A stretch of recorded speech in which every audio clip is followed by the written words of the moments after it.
Welcome back to an episode of Meet the Ecamm fam. I need to change that countdown timer to match up with the length of the song. Paul reminded me on the last show, and I didn't do it. I didn't do it for this one, so you'll have to forgive me. We're here a couple of seconds early, and so excited to be hanging out with all of you on this hopefully sunny and summery feeling Wednesday. It's nice here in the Boston area. I hope it's sunny and awesome where you are. Let us know in the comments where you're watching from, and any questions that you have today's episode, drop them into the comments. The show is for the people, by the people. So we are here to answer all your questions, and we're excited to be here today. I somehow convinced the wonderful, fantastic, awesome Neil Farrimond to join me today. He is one of our newer moderators. He runs the Ecamm Fundamentals video training series. So you've probably seen him on one of those videos. He is with the Creative Amplifiers team, who I see here in the chat. That is an incredible show that came out of Creator Camp. So I'm really excited to pick his brain today. Neil, welcome to the show.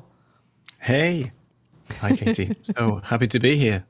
So happy that you're here. We were joking or talking right before we came on about how weird it is to be on the other side of the camera. We're forcing you to be on the other side of the camera today.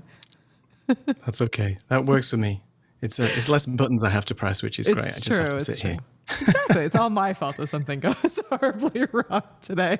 And you were gracious enough in helping me, because as many of our viewers know, the camera here and the studio here is always just getting shifted around. So my shutter speed was totally off, and you were kind enough to walk me through it. So I've learned something new today already just by hanging out with Neil. It's always the case, right? Just before you go live, something changes or whatever, and you just have to scramble to get it working. I've done that all the time. So yeah, no problem. Yeah, I never quite leave myself enough time. I feel like I need to get better at doing that. I'm like, 15 minutes is fine. And then inevitably something happens. And I'm like, oh, wait. I think the problem is that I pull it off. That's the problem. If I didn't pull it off, then I would be much more keen to actually make changes. But I'm like, it's fine. It always works itself out. So that's why we end up here. Well, as I said before you jumped on, are one of our newer moderators, and you were at camp last year, and you now co-host one of your own shows, and you do our tutorials.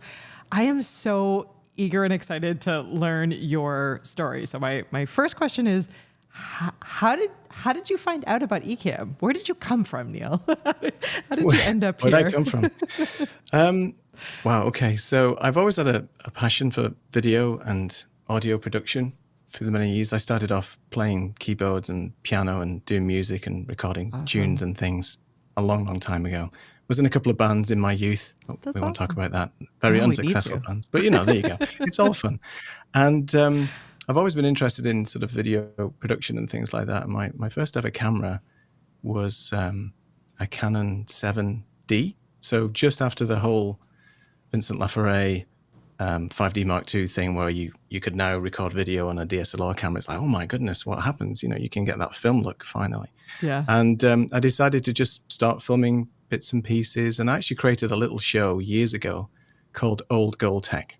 That's where I started with the whole video production thing, awesome. Which is still on YouTube. You know, it's a massive amount of subscribers. I think we're up to 100. Everyone But go anyway, right that now. aside, I'll find those videos. yeah, at Old Gold Tech, and it's terrible when you look back at that. But that's how all video journeys start. And what I wanted to do is branch into doing more of the live stuff. I did start a new YouTube channel, which was my name, and I just wanted to sort of really talk about my journey.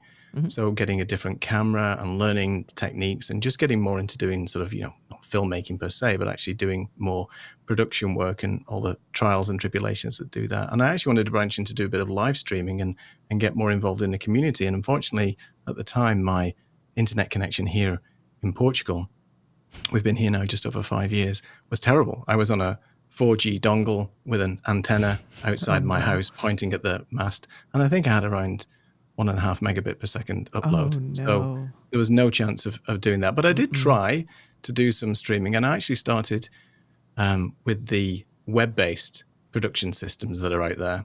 And I didn't find them very good in terms of the flexibility to be able to create my own scenes and do things. I'm quite a creative person, and I wanted to have a bit more control. Mm-hmm. So I was searching around thinking, well, what program can I use that will work with a Mac? Because I'm a Mac user through and through. And I came across Ecamm, and I thought, well, this could work for me. And so I started sort of building scenes and things and doing testing. And Ecamm was fantastic because even though I had a terrible bandwidth, I still could just squeeze out a live stream that was reasonable quality. I don't know how it does it, but it's fantastic for that. Nothing else worked for me. So I just stuck with Ecamm, and here I am, basically. So I've been using Ecamm now for just over 2 years. Wow. But prior to all this, I had a full-time job as well as an IT consultant, and I was working in the network sort of engineering space for 35 years, and decided last year in June, nearly a year now, to quit. My wife and I said, we've had enough of this IT consultancy place. We're sort of in a position where we can just take a little step back, do something else, and follow our passions. And hence, I started talking to you, and here we are with Ecamm already. Yeah, I know. You're like, here I am. And I'm like, okay, jobs, projects. Here you are. Use me. I'll do whatever, that's the thing. But I love helping people and being creative and things. And that's why I reached out to you to say, if there's anything I can do to help and put my own spin on things and maybe do tutorials and things, then so be it. And yeah, I think it's been tremendous fun, and this community is amazing and so wonderful, and everybody's been so supportive, and that's the great thing about Ecamm, I think. Yeah. Yeah, absolutely. It's always neat to see like all the different perspectives and the creativity and how people are working together to support each other. It's just a really great space, as we all know, as members of the Ecamm fam. So how do you think through and approach creating video in Ecamm? So you've done an amazing job with the Fundamental series. If you haven't watched these yet, you can find them on our YouTube channel. They are really great in that they make it very, very easy and fun to get started. But that's not easy to do. So when I throw these ideas at you in a probably super haphazard way, how do you approach like the actual creation of a video so that it stays easy enough for someone to be able to understand and really get value out of it? From just coming from a corporate sort of IT background, I did a lot of work where I had to explain complex technical networking issues to a varied amount of people. You had people there who were coders, you had people who were project managers, you had people who were just managers, and just the consumers of the software. And they're like, well, we don't want to know the intricacies. We want to know, why does it not work? Why is it broken? And how do I fix it? And I think just by using that approach to software and sort of workflows, building the sort of simple pieces step by step in order to make it simplified and just break it down into easy digestible ways of working, that's how I tend to approach Ecamm. And as we know, Ecamm, there's a ton of stuff in there, but you don't have to use everything. It's just like any software program, right, in that respect. So my approach is, first of all, I get the topics from your good self, and it could be a varied range of topics from, I need a video on this, let's see how we build it. And then I work through it myself. I think, well, if I'm new to Ecamm, how would I approach this? And what are the things that I actually need to know in order to just get enough out there to get a system working, get it functional, get it looking good. I don't need to know everything to start with. Let's look at the basics and just build from there. And I know you've given me quite a few different topics over the years as well, which has been great for me because, I'm not a Ecamm expert by any stretch, and I've learned from other people and I've done stuff as well. And just use that sort of simplified approach to try and build these little blocks together to make these videos a little bit more digestible for people. But without Ecamm, I mean, that's the fundamental piece of software that I use to record, and that makes it very simple to cut into scenes and different cameras. Yes, I do post editing in Final Cut to sort of snazz it up a little bit and put different things in there. But yeah, that's how I approach the videos.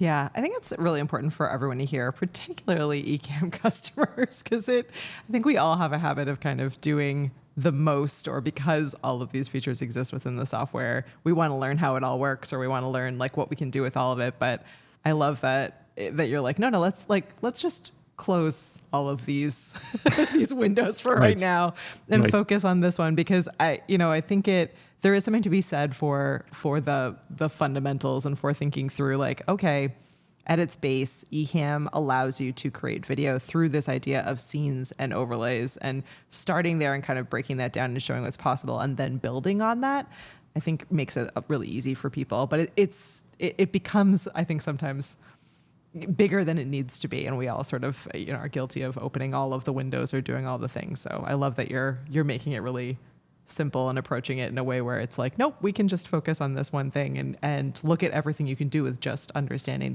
the basics here and then being able to grow on that later.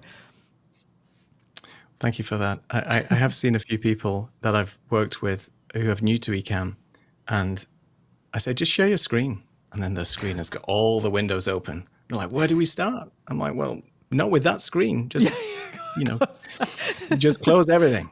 Yeah. Just open your overlays, your sound panels, and your scenes, and have your main window, and let's take a look and work through that. And that's, you just got to approach it simply, I think, because it can be quite, wow, there's so much in it. But that's great about the software. It can be as simple or as complex as you want it to be. And when you're first starting, it just makes sense to just take it baby steps, right? Absolutely. Well, you and your co-hosts, Lisa and Mark, have a show that you created on the other side of Creator Camp. So talk me through how that came into existence. Where did the idea from it start from? Has it gone from kind of its first early days to now you're just about to wrap your first season tomorrow? It's bizarre to think that we've done a season. I never thought I'd have a show with wonderful co-hosts that was seasonal based. So where did it all start? So as you know, we all met at Creator Camp, and I think the majority of people that went to Creator Camp, which is an amazing place to just meet all these wonderful, exceptional people that you've seen online, that everybody's about this height, and you've no idea whether they're small or big until you see them in person. And the thing for me was, I just went there on my own. I didn't know anybody else really. I know I'd spoken to Alec a little bit, but you didn't really know anybody when you went to this Creator Camp. And what I found amazing was that everybody was just the same as they were on camera. There was no on-camera persona. We said this before, where you've heard stories about people meeting their YouTube family and their YouTube idols, and then they're not the same person at all when you meet them in real life. So for me, first of all, that was just an eye-opener, where it was just, everybody was wonderful, so down to earth. And I got friends with, talking with Mark and Lisa. They were on the same Creative Amplifiers group. So everybody was in a cabin, as you know, and we all had a sort of a plan to build out a logo and so on. I don't want to give any thing away for people who are new to create you're Ecamm fine. and No. so on. Anyway, so we were all on the same table, all on the same sort of team, and we all sort of gelled, and we all had a sort of common interest. Mark comes from a podcasting background. He has over, I think, 400 podcasts that he's done exclusively using Ecamm. Crazy. Lisa, in the past, has done many things on video, and specifically her cooking show, An Appetizing Life. 24,000 subscribers, always recorded using Ecamm and various cameras and things. So we all had we all come from different backgrounds in terms of what we've used this amazing software for. And typically, you just have a laugh and we get on together. And it was the final night in is it the pizza bread place? Where flatbread, yeah. Flatbread pizza. Yeah, flatbread pizza. So we sat, that was our sort of meal, our last meal. We had our glasses of wine. We thought, we don't really want this fun that we're having and collaborating together to end. How could we continue it after camp? Because obviously we can't stay in Amesbury for a year. That would be weird, and we'd probably get kicked out. You could. So, You're always welcome. Yeah. But your partners might be angry. Your yeah, family. yeah, exactly. And, and just sleeping in the Ecamm office is probably not a good look. So we decided that can we create a show? Can we do something together? And the idea originally was, let's just do a live show every couple of weeks. We actually started every month. We thought we'll just do it every month. We'll get a couple of gin and tonics together and we'll just talk about stuff and video production and just see how it goes. And then we had the idea around, well, maybe we should get some guests on, because what we would like to do is sort of showcase other creators and be all about them. Have people come on who maybe not used to interview mode, or people have never been interviewed before, or never even sort of used Ecamm in anger.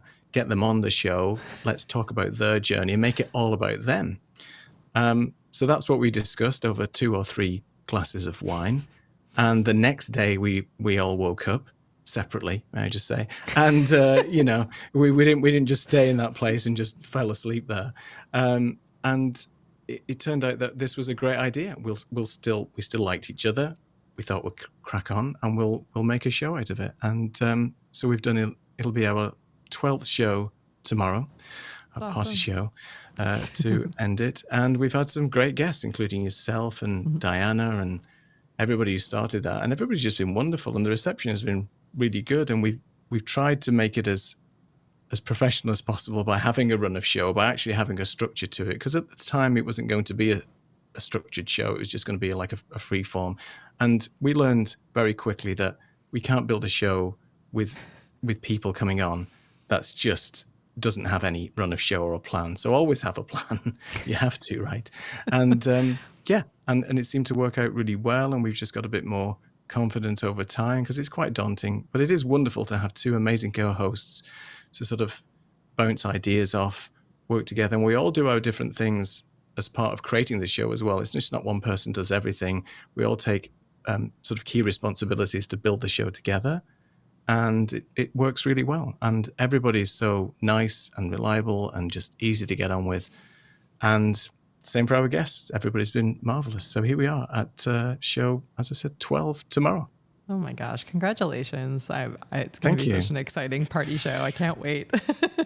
Well, I'd love to hear a little bit more about like how you all work together, because I know that you have like meetings to talk about, brainstorming different episode ideas and planning. And as you just said, you each kind of take different roles for the creation of the show. So talk us through a little bit about what that process looks like, who's doing what, how does it all come together?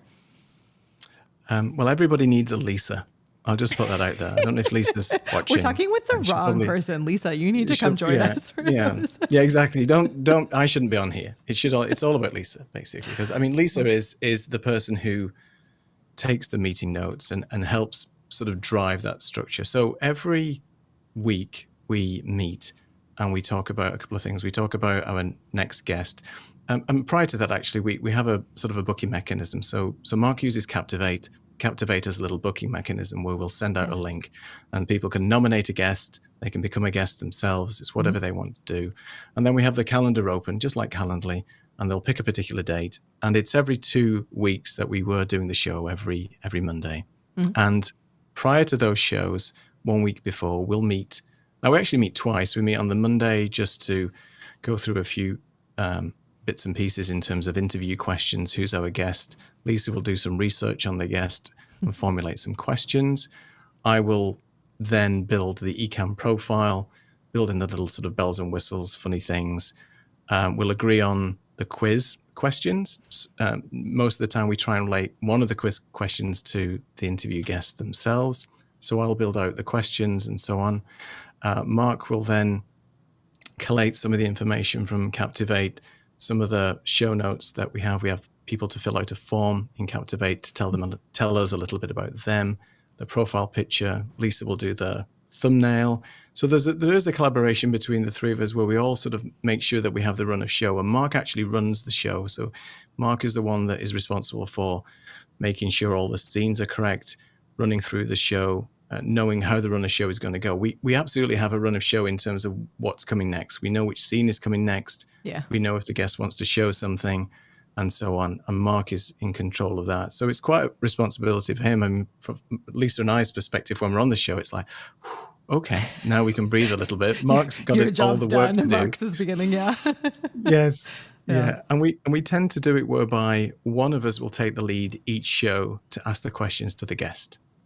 So which is good because it's a bit of a round robin. We also have Slack running during the show. So we have a list of questions that we know who's going to ask what. But if there's an interesting point that somebody wants to ask a question about, then Lisa or Mark will just put a queue in the Slack chat. So we know as soon as that person, the guest, has finished their answering the question, if I'm interviewing them, I will pause and they will naturally go to Lisa or Mark, who's next in the queue to answer questions. So we try and make it like that. We're giving away a lot of trade secrets now. No, I'm just kidding. But that's how we do it. But that's how we do it because it before when we first started, we didn't use Slack and we didn't use anything for questions. And then we ended up talking over each other a little bit. And that's always difficult, especially with the delay. You know, I'm in Portugal, Mark's in the UK, Lisa's in California. So it truly is sort of an international gathering of people.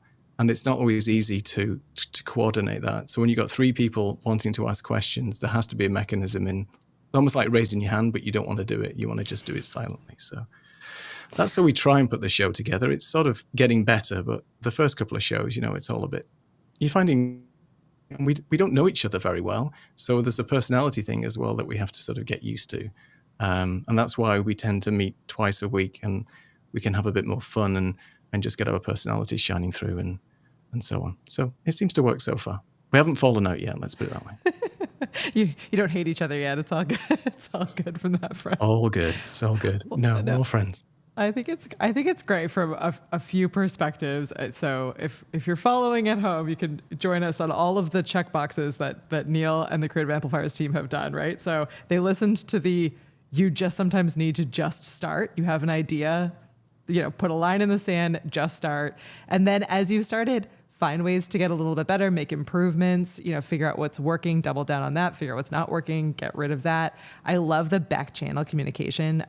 We're huge fans of Slack here, but having the ability to send each other notes back and forth is really huge. We would be in huge trouble with that. Certainly on the moderation side, even where, you know, Paul will send a note across and say like, you're muted or something's wrong. Or like, you know, this person is asking this urgent question, or I need to do this. Having like a way to reach the rest of the team while you're actively streaming is hugely, hugely important. So I love it. And I love that it all came out of camp because really that was the goal of camp, was to be able to, you know, foster these kinds of relationships and really connect people who may not otherwise have gotten to know each other as well, and to be able to collaborate and work on projects together. So you are all a shining example of that. And I think it's so awesome that I did nothing. I stepped back. You all came in and you all had this fantastic idea. And it just is such a great example of what the Ecamm fam is and what's possible when you work together and spend time together. And I love it. Paul saying we send notes all the time. Starlink sats are readjusting on Neil's side. Yeah, you were blurry there for a little bit, but you're back full. It's the benefits of Portugal far outweigh the downsides of any of the internet issues. Sorry about that. No, you're good. We have someone coming to camp. Let us know your name, Learner to Learner. We're excited to see you. Val's hoping that she's able to make it as well. Yeah, I think working with co-hosts on a show makes a huge difference. I do actually very few streams or recorded videos where I'm by myself intentionally. I'm not great by myself. Neil could do videos by himself, but it's not something I'm great with. But then there are challenges too with having co-hosts and, not talking over each other or knowing who's going to ask what questions. All of those kinds of logistics can be difficult sometimes. So it's great that you guys have figured out a good way to work around that and work collaboratively. I think that's really fun.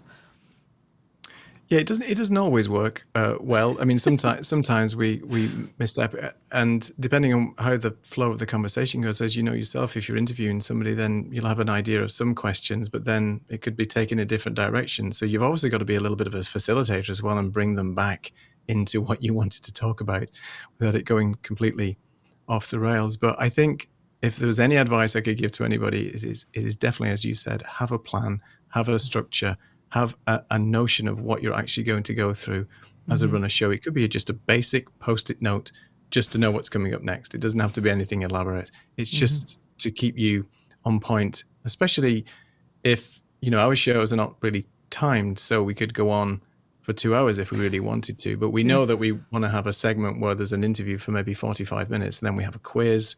We have a creator showcase where we're showcasing one of the creators from camp. And I just have to say that we're indebted to you and the Ecamm family, because without Creator Camp, without you setting all this up and bringing all these amazing people together, and we wouldn't have had a show. We didn't know each other at all. I didn't know anything about the other guys really, only through the common Ecamm software and seeing people on Facebook and things like that in the group. So, we have to say a huge thank you to you and the Ecamm family for putting camp together. And I just hope there's going to be hundreds more shows coming out of camp as more people get together, which will be amazing.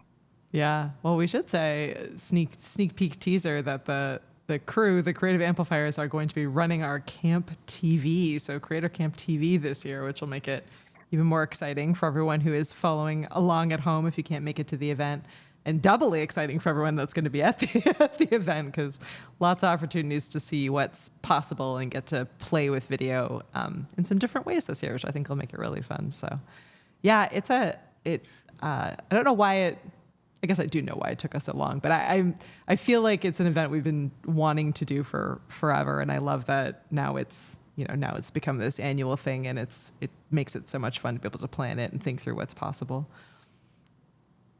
Yeah, I think it's an amazing thing. And I think things like this, though, do take a lot of organization. I mean, my goodness, you had so many venues and things that you had to organize. So I'm always a big believer in, I know you want to get out there and start doing something, do it quickly, but things like this can't be done half-heartedly. And it was a fantastic event. And this year is probably going to be amazing. And I can't thank you enough for giving us the opportunity to be there and create a camp TV. Yeah, can't wait. It's gonna be hilarious and it's gonna fun.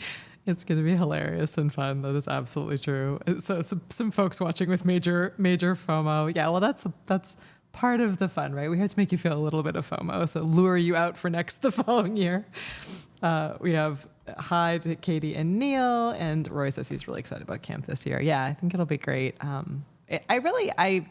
I think a lot of the magic of the Ecamm fam is tied in the opportunity to build those relationships and to figure out who you can learn from and who can learn from you, and how you can collaborate on projects and work together and just see what's possible. Like every time people are sharing, I always love seeing like the photos of people's studios or the projects that they're working on, because it always gives ideas as to what you can do. So it's neat to see. How did you approach building your studio space? So you have this really cool space. You've got the awesome lighting. It evokes a mood, right? So how did you think through that? I could show you if you want. I have a camera set up here. I could show a full screen tour of Ecamm studio. Putting me on. Let me see if this works. Hang on, because I did try and set this up before, but let me just go over to a different camera. hopefully you can you still hear me is the question. Yes, we can. Okay, it's on a different camera now. So let me just show you. So this studio is tiny. So I'm in an attic room in Portugal and above my house. And the studio space is really very, very small indeed. But I'll just show you exactly what I've got. So my main camera is the Sony A7 IV, and it's on the Elgato teleprompter right now. And I use a second iPad here, which is predominantly for show notes and things like that. So that's sort of what you see where I'm looking into right now. The lighting I have is very simple. It's one huge Godox UL150. It's a fanless light with a newer soft box on there and a crate to basically make the light less Diffuse the light. more diffused. Sorry, diffuse the light. No, you're good. Microphone of choice is the Shure SM7B, but I do have a different range of microphones that I always use. Of course, I have a shotgun microphone, so when I'm doing my actual videos and tutorials, I'll use that microphone, so I want it out of shot.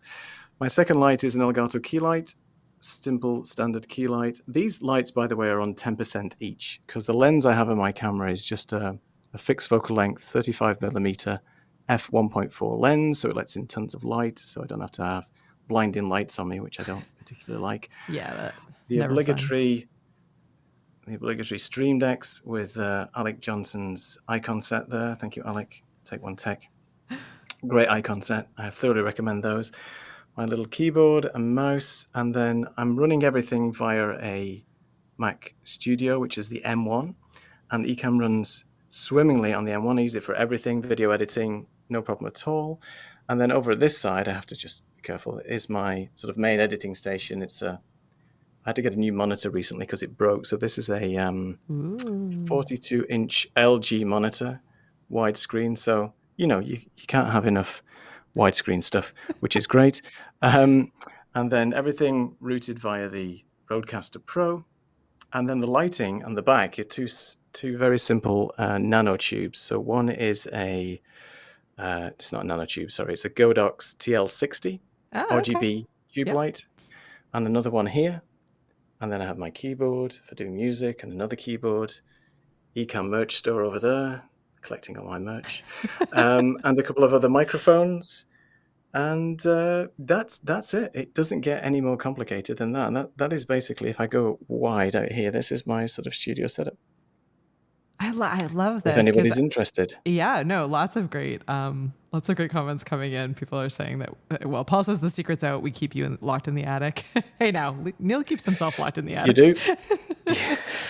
People are loving the use of space and the desk. Yeah, you actually have a really similar desk shape and style to mine. One of the issues I'm still struggling with that setup, not in the studio. My home office has like one of those kind of L-shaped desks, but for me, it's very narrow. So I think what I'm going to need to start doing is more of the arms that mount to the desk. And I feel like I constantly have too much on the desk because I also have a laptop. So it's like the laptop's there and then I have the camera and then I have lights and everything else. So I need to figure out how to give myself some more space. I love that you have you've been able to create different zones, which I think also makes it really nice to be able to shift yourself around.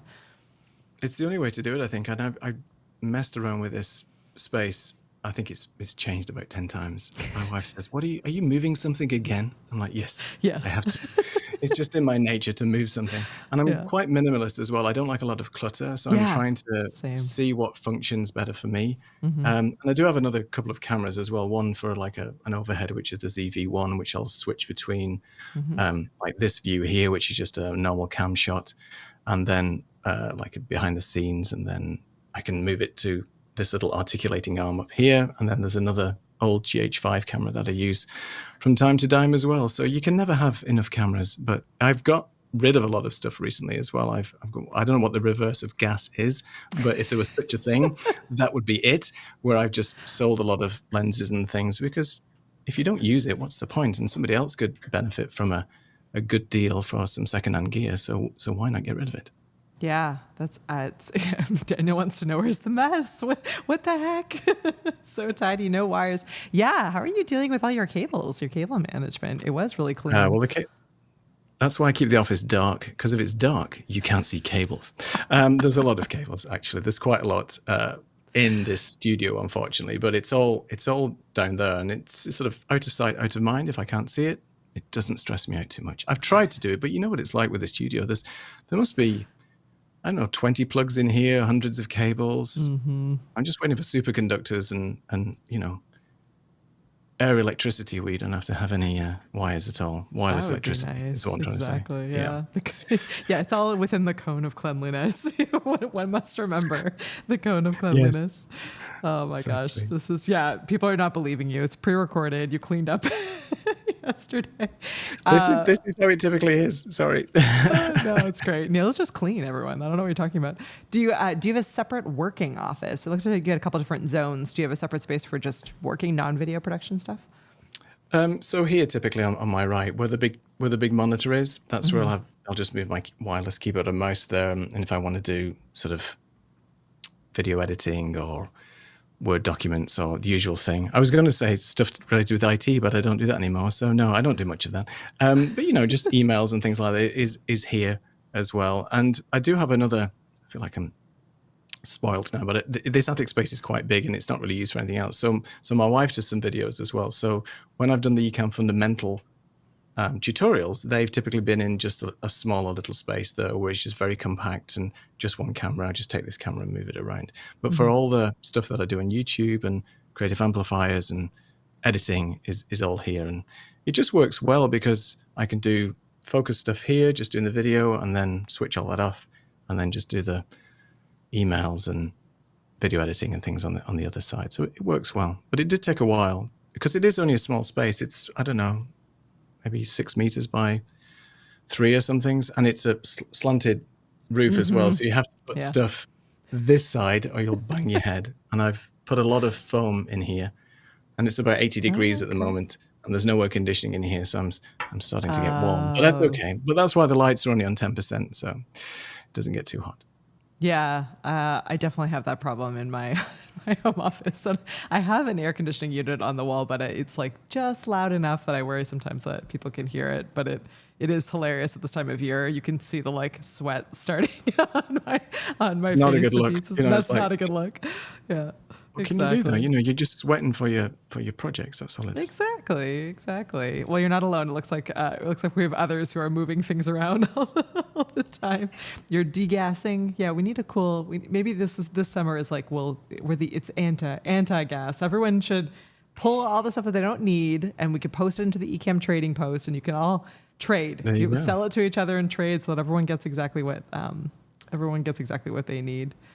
Eden says that she has trained her brain to ignore all the cables. That's sort of where I'm at. I'm like, well, it's a mess. Now I know where to step over, not to touch anything. It's I think all right. Velcro tie wraps are your friend. I think those are the things. Velcro tie wraps. They're pretty good for bunching some cables together, but you're always going to get cables strewn somewhere. And you can't. I'm not that crazy where I'm routing every cable, because once you've routed them, then you may want to move something and then you have to sort of disconnect it all again, and then you'll spend another 3 hours uncoupling cables. Cables, hate them, but it's just a way of life when you're a video producer. It is very true. All right, this is a great question. Are you on the beta software with Zoom, or are you on the interview mode? If you're asking about right now, I'm still using...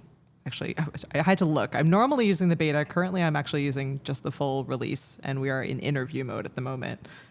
But we were testing Ecamm for Zoom earlier today, so I could have done it with Ecamm for Zoom. Are you going to use the Zoom integration for guests for your show tomorrow, or are you going to use interview mode? I am. We are, should I say. So yeah, we're going to...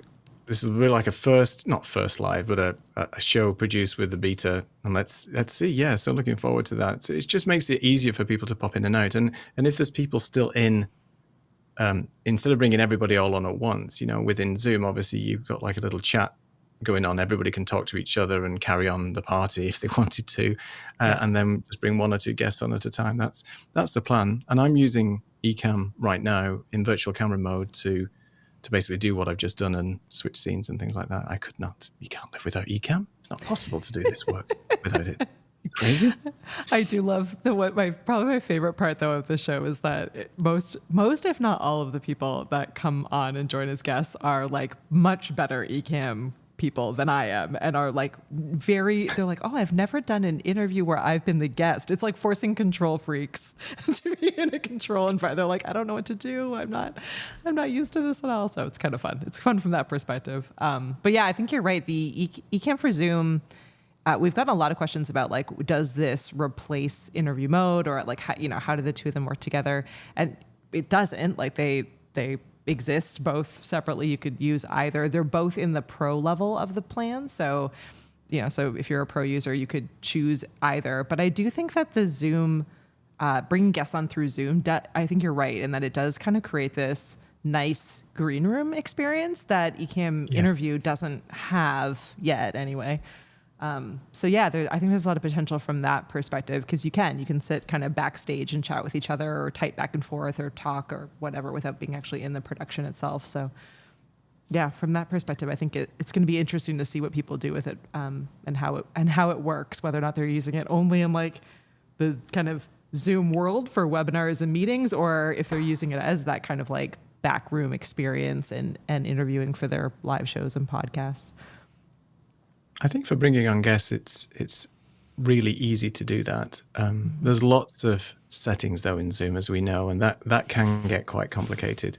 But if you're just using it straightforward to bring on guests and have a hybrid chat where everything's collected together, so you got all your chat comments from all your destinations in one place, then it makes perfect sense. And I think you'll find out, I think over time as a company, where people are using interview mode versus Zoom. Is it going to be like everybody's using Zoom now and hardly anybody's using interview mode, or is it still going to be a 50-50 split? And not everybody's got Zoom, of course, but you could get it. It's free, but it just depends on the quality as well. And we all know what that's like with Zoom. It just depends, right? So yeah, it'll be interesting times. Opportunities are endless, but again, close the windows, start with the basics, figure out what you want to do, and be able to build it from there.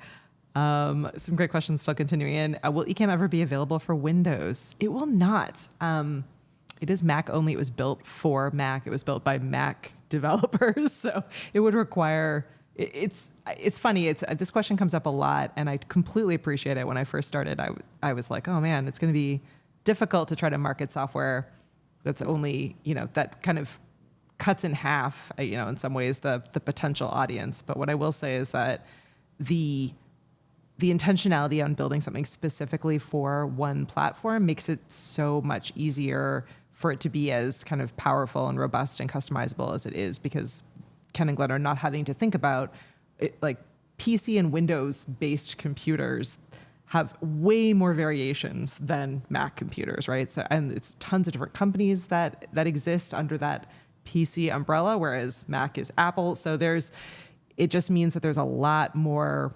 opportunities for things to go wrong and a lot more updates that need to be made. And it's a completely different mindset. It's not as easy as saying like, take this and then just switch it over to PC. If it was that easy, then certainly it'd be something we would do. But yeah, it's an intentional decision, but I know that makes it sad for some people. So I am sorry. I am sorry if you're a Windows person, but you can always hang out with us.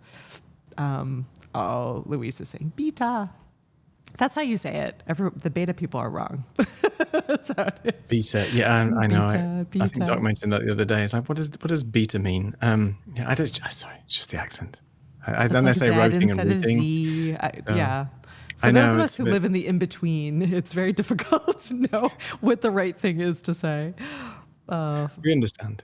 Yeah, exactly. We all figure it out. I've been learning to use beta for my live shows, including version 5, 6, and 7 that crashed throughout my show. Oh no. But I like living dangerously. I updated to beta 10 5 minutes before going live. Yeah, this is probably the one of the betas that has changed and been updated the most. Like this new Zoom integration is certainly one of the largest features we've released, certainly in the last couple of years. So I think it's got a lot more changes and updates in it than our typical beta. So maybe give it a little bit more of a test time before you run it out of full production. Neil's using it often, all the time, because he's helping us test it as one of our moderators. So it's a little different than what an everyday user might be using it for. But will we ever see Neil on the VHS Club? Great question from Dan. Are you a movie person, Neil? Do you want to come talk movies with us? Oh, I didn't know you had sort of guests. I like movies, but I'm stuck in the 80s, unfortunately. A lot of mine, which is a sweet spot for you, because obviously that's a lot of the stuff. I've loved your shows on National Lampoon's Christmas Vacation and some of the recent ones. Have you done Top Gun yet, is my question. We haven't done Top Gun yet. It's funny, we were talking about like movies for Pride Month. So for those of you who don't know, I in my spare time and for fun, I co-host a video podcast all about movies from the 80s, 90s, and today. A broad category of movies. But we were talking about movies for Pride Month, and we were like, maybe we should do movies that are popular among the LGBTQ plus community. Yeah, and Top Gun came up as one of them. So Top Gun was one of them. Yeah, definitely. Gun. Yeah, well, we'll have to have you on then. That's a fun one. Yeah, and you know what?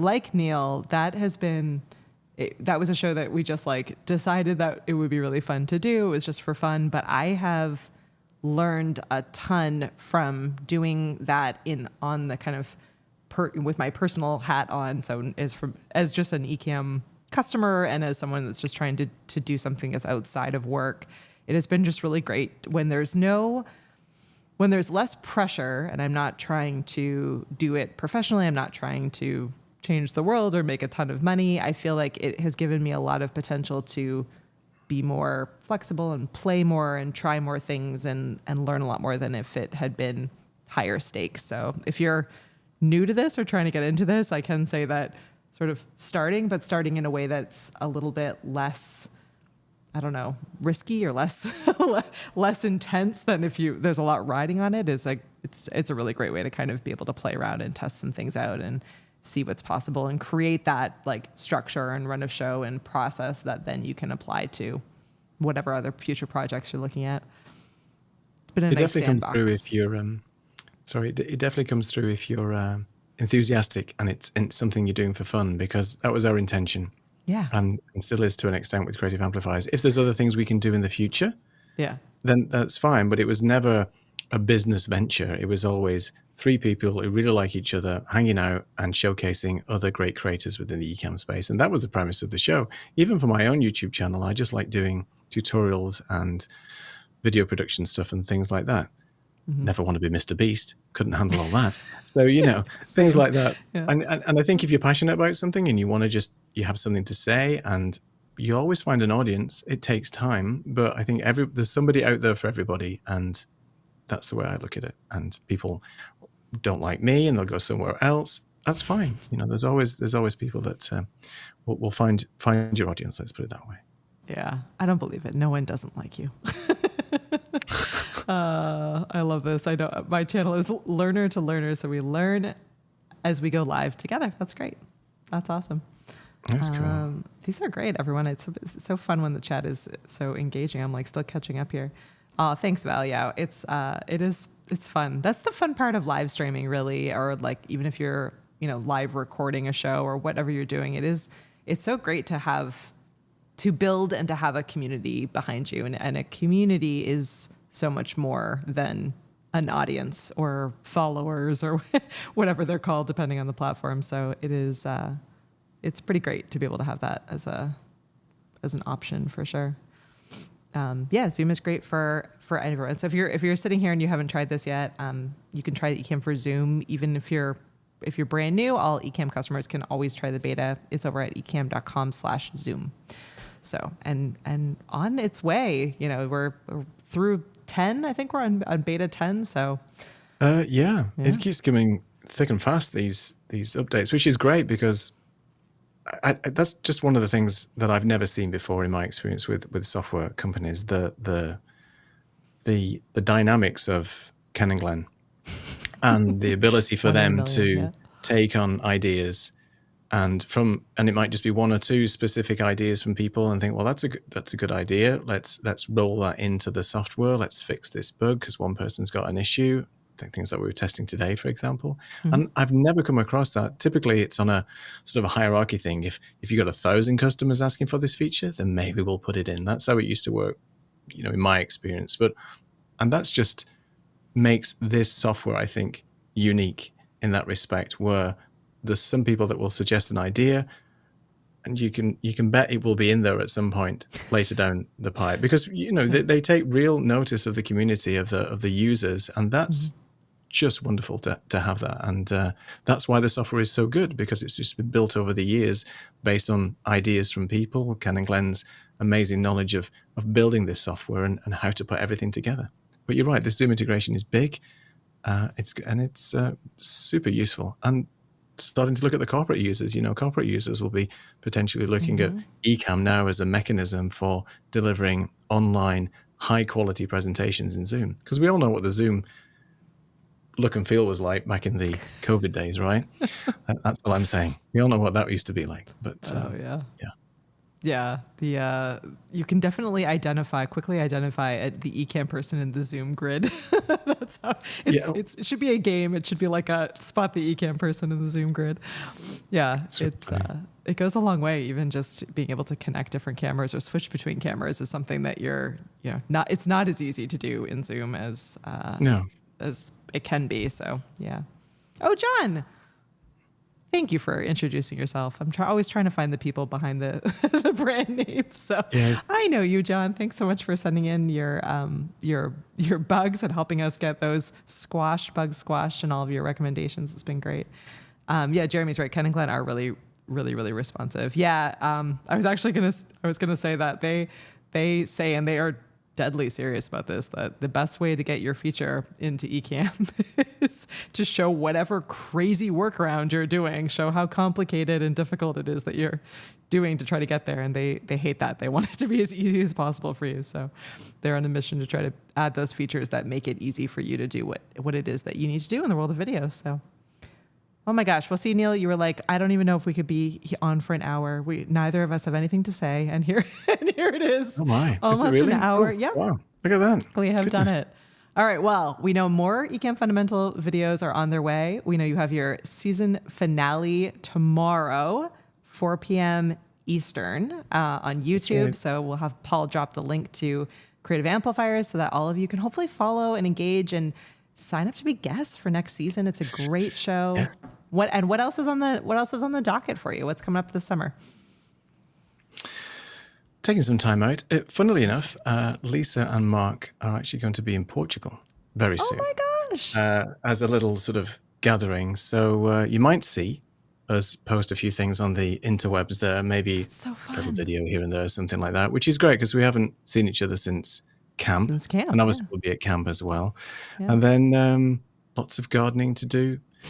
Things like that, there's always gardening to do, especially, and it's getting hotter here now. So my wife and I love cycling, so we're probably going to do some more cycling around and see more of Portugal, because people do ask me a lot, where are you going on holiday this year? I said, well, I just live here, so I'm just going to travel around. That's my holiday. I'm on holiday right now. I'm on holiday. Plus we have all the cats, right? So we have two indoor cats, Khaleesi and Martini, and then we have 5 outdoor cats, which were feral cats that we've tamed and got fixed and brought into our own family now and got them all chipped. So there's a whole family that we have to look after as well. So yes, I'm the cat daddy, as it were. It's crazy. I love it. Well, thank you so much for all that you do for the community, for being a superstar moderator, for the videos. It's just been so fun getting to know you, and I'm so glad that you're able to be on the show and share some of the behind the scenes that I didn't even know. So I appreciate it. You're very welcome. Thank you much for having me on the show, and it's been a pleasure. And wonderful to see you again at Creator Camp in, was it 118 days? Something like that. I know, it's coming up really soon. Okay, well, here's our plug. So come and join us for Creator Camp. I think we are down to 4 spots left. It's preposterously limited at this point. So if you have been sitting on the fence, not sure whether or not you want to join us, please, now is the time to take advantage. Swing on over to ecamm.com/camp. It happens this October here in Amesbury, Massachusetts. It's about 45 minutes north of Boston. And it's just a really great opportunity to be able to come and learn collaboratively with some of the coolest people out there. And we promise we have really great, fantastic hands-on trainings and sessions. We have a lot of fun excursions. We eat really well and drink really well and have a lot of fun along the way. So definitely sign up if you're not already in. Yep, it is 4 spots left. People are like, 4? Yes, 4 spots left. And every time I check, it's less and less. So, ooh, sorry. I'm going to feel so bad when we get to wait list and people are like, wait, I didn't get in. But yeah, I think it should be really, really exciting. Well, thank you so much for all of you who stayed and hung out with us and asked all your great questions. We have a lot of fun stuff coming up over the next couple of weeks. So make sure, if you haven't already, to jump on over to ecamm.com/community. You can keep track of all of our shows and you can sign up for our emails. Teaser. Lots of fun stuff coming over the next couple of weeks. So make sure you're keeping an eye on us. We're going to make sure this summer goes out with a bang. We're going to send Neil on his way for biking and cat watching and gardening, but the rest of us have lots of work to do. So it will be lots of fun to be able to be had over the next few weeks. Well, thank you so much. And we will see you again on the next episode. Thanks, Neil. Thanks. Bye. Bye, everyone.